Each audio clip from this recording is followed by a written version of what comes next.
এটা গুৰুত্বপূৰ্ণ ঘোষণা এতিয়াৰে পৰা গাড়ীৰ কেৱল আগৰ সিট বেল্টে নহয় পিছৰ সিট বেল্ট মৰাটো সমানেই জৰুৰী টাটা সঞ্চৰ প্ৰাক্তন অধ্যক্ষ সাইৰাছ মিস্ত্ৰীৰ দুৰ্ঘটনাই সকলোকে এই কথা শিকাই গৈছে পিছৰ সিটত বহি সিট বেল্ট নমৰাৰ বাবে সাইৰাছ মিস্ত্ৰী আৰু জাহাংগীৰ পেণ্ডুলে মৃত্যু খাবতি লয় বুলি প্ৰাথমিক তদন্তত প্ৰকাশ পাইছে আগৰ সিটত সিট বেল্ট মৰাৰ বাবে দুইজন লোক এতিয়াও জীৱিত অৱস্থাত আছে সিট বেল্ট নমৰাৰ বাবে পিছৰ সিটৰ এয়াৰবেগ খোল খোৱা নাছিল মাৰ্সিডিজ বেঞ্জৰ জিএলসি এসইউভিৰ দৰে বিলাসী বাহন আৰু নিৰাপত্তাৰ দিশৰ পৰা হাই ৰেটেড গাড়ীতে যেতিয়া এনে ঘটনা ঘটে আন গাড়ীৰ কথা নকলে হ'ব মুঠতে এতিয়া গাড়ীৰ কেৱল আগৰ সিট বেল্টে নহয় পিছত যিসকল আৰোহী বহি যায় তেওঁলোকেও সিট বেল্ট মৰাটো সমানেই জৰুৰী ইয়াত বাধ্যবাধকতা আনি দিয়া হৈছে টাটা সঞ্চৰ প্ৰাক্তন অধ্যক্ষ সাইৰাছ মিস্ত্ৰীৰ দুৰ্ঘটনাই সকলোকে এই কথা শিকাই গৈছে পিছৰ সিটত বহি সিট বেল্ট নমৰাৰ বাবে সাইৰাছ মিস্ত্ৰী আৰু জাহাংগীৰ পেণ্ডুলে মৃত্যু খাবতি লয় বুলি প্ৰাথমিক তদন্তত প্ৰকাশ পাইছে কিন্তু আগৰ সিটত সিট বেল্ট মৰাৰ বাবে দুইজন লোক এতিয়াও জীৱিত অৱস্থাত আছে সিট বেল্ট নমৰাৰ বাবে পিছৰ সিটৰ এয়াৰবেগ খোল খোৱা নাছিল পুনৰ কৈছো মাৰ্সিডিজ বেঞ্জৰ জিএলসি এসইউভিৰ দৰে বিলাসী আৰু নিৰাপত্তাৰ দিশৰ পৰা হাই ৰেটেজ গাড়ীতে যেতিয়া এনে ঘটনা ঘটে তেনেহলে আন গাড়ীৰ কথা নকলেও হ'ব এটা শেহতীয়াকৈ ভাৰতৰ ৰাজপথত যেহেতু দুৰ্ঘটনাৰ সংখ্যা বৃদ্ধি পাইছে পৰিসংখ্যালৈ যদি আমি চাওঁ ভাৰতবৰ্ষৰ ৰাজপথত 2021 চনত মুঠ দুৰ্ঘটনা 4,03,116টা সংঘটিত হৈছে ইয়াৰে মৃত্যু খাবতি লৈছে 1,55,622 জনে আৰু আহত হৈছে 3,71,884 জন সমান্তৰালভাৱে এই দুৰ্ঘটনাৰ পৰিসংখ্যা হিচাপটো যদি আমি ৰাষ্ট্ৰীয় ঘাইপথলৈ চাওঁ তেনেহলে ৰাষ্ট্ৰীয় ঘাইপথত মৃত্যুৰ সংখ্যা হৈছে গৈ 53,615 গৰাকী ৰাজ্যিক ঘাইপথত মৃত্যুৰ সংখ্যা হৈছে 39,040 গৰাকী আৰু অন্যান্য পথত মৃত্যু হৈছে 62,967 জনৰ ৰাজপথত কিমান মানুহৰ মৃত্যু হয় এই পৰিসংখ্যাই সকলো কথা বুজাই গৈছে ইমান দুৰ্ঘটনা সংঘটিত হয় অসমৰ বা ভাৰতবৰ্ষৰ ৰাজপথত এই দুৰ্ঘটনাসমূহৰ পৰা হাত সাৰি থকাৰ একমাত্ৰ উপায় হৈছে আপোনাৰ সাৱধানতা আপুনি নিজেও এই ক্ষেত্ৰত চকু ৰাখিব লাগিব আপোনাৰ সুৰক্ষাৰ ক্ষেত্ৰত গাড়ী চলাওঁতে প্ৰত্যেকগৰাকী ব্যক্তিয়ে এতিয়াৰে পৰা সিট বেল্ট মৰাটো বাধ্যতামূলক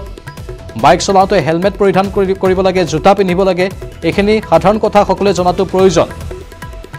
আৰু এই সাধাৰণ কথাবোৰ একাংশই মানি নচলাৰ বাবে দুৰ্ঘটনা সংঘটিত হয় মৃত্যুমুখত পৰে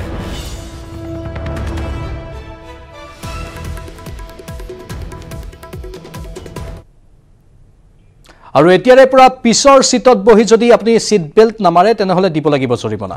1000 টকাকৈ আদায় দিব লাগিব জৰিমনা সাইৰাছ মিস্ত্ৰীৰ মৃত্যুৰ পিছত এই ব্যৱস্থা কৰিব কেন্দ্ৰীয় চৰকাৰে পিছৰ সিটত বেল্ট নামাৰিলে বাজিব শব্দ গাড়ী নিৰ্মাতা কোম্পানীক এই ব্যৱস্থা কৰিবলৈ আহ্বান কেন্দ্ৰীয় পথ পৰিবহণ মন্ত্ৰীগৰাকীৰ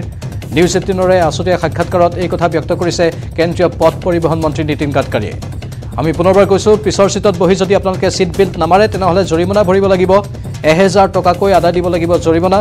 সাইৰাছ মিস্ত্ৰীৰ মৃত্যুৰ পিছতে এই ব্যৱস্থা কৰিব কেন্দ্ৰীয় চৰকাৰে পিছৰ সিটত বেল্ট নামাৰিলে আনকি নতুনকৈ নিৰ্মাণ কৰা গাড়ীবোৰত শব্দও বাজি উঠিব যেনে ধৰণে আগৰ সিটত বা আগৰ সিটৰ আৰোহীয়ে যেতিয়া সিট বেল্ট নামাৰে তেতিয়া শব্দ এটা বাজি উঠে ঠিক তেনে ধৰণে পিছৰ সিটৰ ক্ষেত্ৰতো একেই নিয়ম প্ৰযোজ্য হ'ব নতুন গাড়ীবোৰৰ ক্ষেত্ৰত গাড়ীৰ নিৰ্মাতা কোম্পানীক এই ব্যৱস্থা কৰিবলৈ আহ্বান জনাইছে কেন্দ্ৰীয় পথ পৰিবহণ মন্ত্ৰী নীতিন গাডকাৰীয়ে নিউজ 18ৰে আছুতীয়া সাক্ষাৎকাৰত এই কথা ব্যক্ত কৰিছে কেন্দ্ৰীয় পথ পৰিবহণ মন্ত্ৰীগৰাকীয়ে Already there is a law, even for the people who are sitting on the back seat, even that is mandatory for them to take the seat belt. In the front side, a driver's seat and a driver's side seat, if they are not taking seat belt, then there is some horn, some sound is there. Now we are issuing the law by which manufacturer will take that even the back seat people also, they are not taking the belt, then also there will be a sound for creating awareness in the mind of the people. And if we find people that they are not taking belt, then there will be fine of 1,000 rupees, either it is back seat or front seat.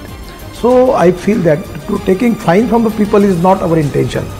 We want to create awareness between the mind of the people, and we have to change the mind of the people that they should respect law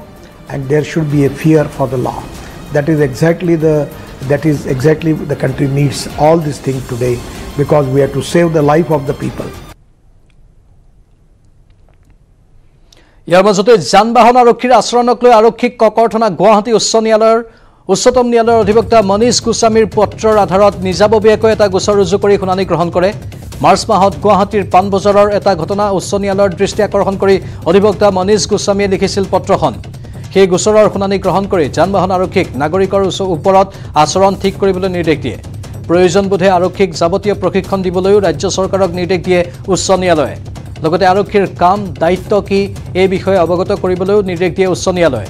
মুখ্য ন্যায়াধীশ RM ছায়াৰ নেতৃত্বত গঠিত খণ্ড বিচাৰপীঠে মঙলবাৰে এই গোচৰৰ ৰায় প্ৰদান কৰে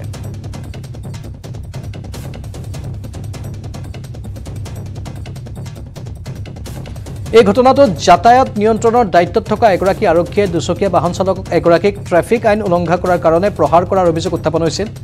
ভুক্তভোগীয়ে ইতিমধ্যে আৰক্ষী বিষয়াগৰাকীৰ বিৰুদ্ধে গোচৰ ৰুজু কৰিছে আৰু বিভাগে তদন্ত আৰম্ভ কৰিছে সেই বাতৰি আমি সম্প্ৰচাৰো কৰিছিলোঁ আৰু তাৰ পাছত তীব্ৰ প্ৰতিক্ৰিয়াও হৈছিল আৰু অৱশেষত এই ক্ষেত্ৰত উচ্চ ন্যায়ালয়ে হস্তক্ষেপ কৰিছে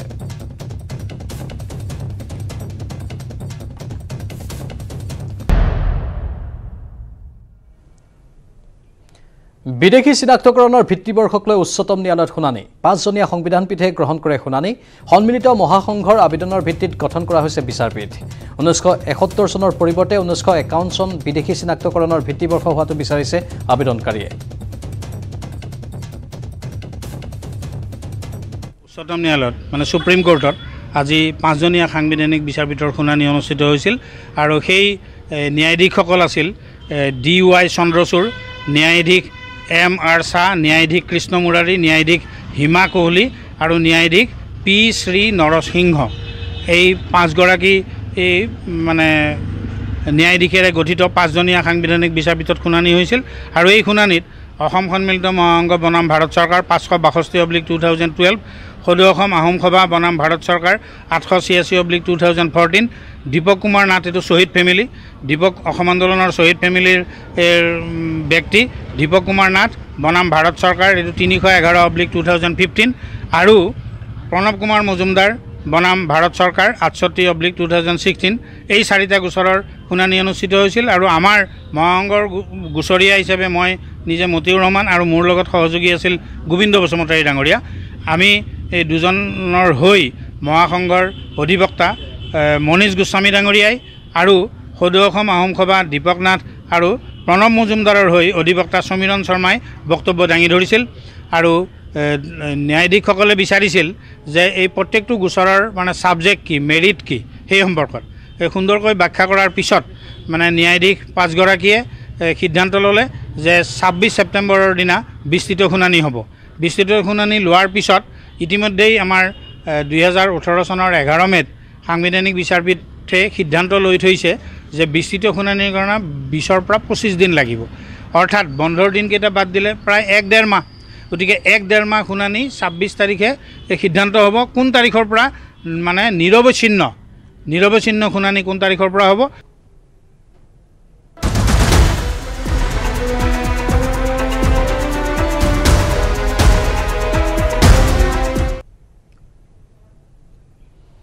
আজিৰ পৰা কংগ্ৰেছ দলে আৰম্ভ কৰিছে ভাৰত জোড়ো যাত্ৰা কন্যাকুমাৰীৰ পৰা আৰম্ভ কৰি কাশ্মীৰলৈ 3570 কিলোমিটাৰ পদযাত্ৰা কৰি বিজেপি মুক্ত দেশ গঢ়াৰ লক্ষ্যৰে কংগ্ৰেছ দলে আৰম্ভ কৰিছে ভাৰত জোড়ো যাত্ৰা ৰাহুল গান্ধীৰ নেতৃত্বত কংগ্ৰেছক প্ৰাণ শক্তি দিয়াৰ চেষ্টাৰে এই যাত্ৰা আৰম্ভ কৰিছে দলটোৱে আজি পুৱা তামিলনাডুৰ শ্ৰী পেৰুম্বুৰত থকা ৰাজীৱ গান্ধীৰ সমাধিস্থলীত শ্ৰদ্ধাঞ্জলি জনোৱা হয় এই যাত্ৰাৰ সময়ত 150 দিনত কংগ্ৰেছৰ 118গৰাকী নেতাই কন্যাকুমাৰীৰ পৰা কাশ্মীৰলৈ 3570 কিলোমিটাৰ দূৰত্ব অতিক্ৰম কৰিব এই যাত্ৰাক ভাৰতীয় ৰাজনীতিৰ বাবে পৰিৱৰ্তনশীল মুহূৰ্ত আৰু কংগ্ৰেছৰ পুনৰুজ্জীৱিতকৰণৰ বাবে এক নিৰ্ণায়ক মুহূৰ্ত আখ্যা দিছে দলটোৱে আনহাতে যিসমূহ ৰাজ্যক এই যাত্ৰাই স্পৰ্শ নকৰে তেনে ৰাজ্যবোৰতো 50 কিলোমিটাৰৰ পৰা 100 কিলোমিটাৰৰ সদৃশ যাত্ৰা উলিওৱা হ'ব বুলি জানিব পৰা গৈছে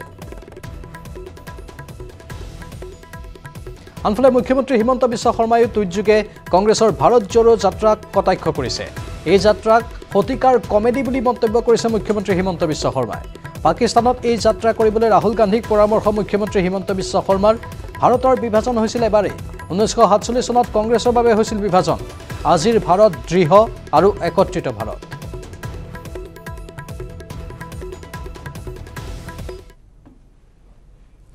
আৰু এই আছিল আজিৰ চিটি 18 কিন্তু কিছু সময়ৰ পাছতে গীতা চিৰিয়েল লৈ আহিব প্ৰাইম টাইম 18 নমস্কাৰ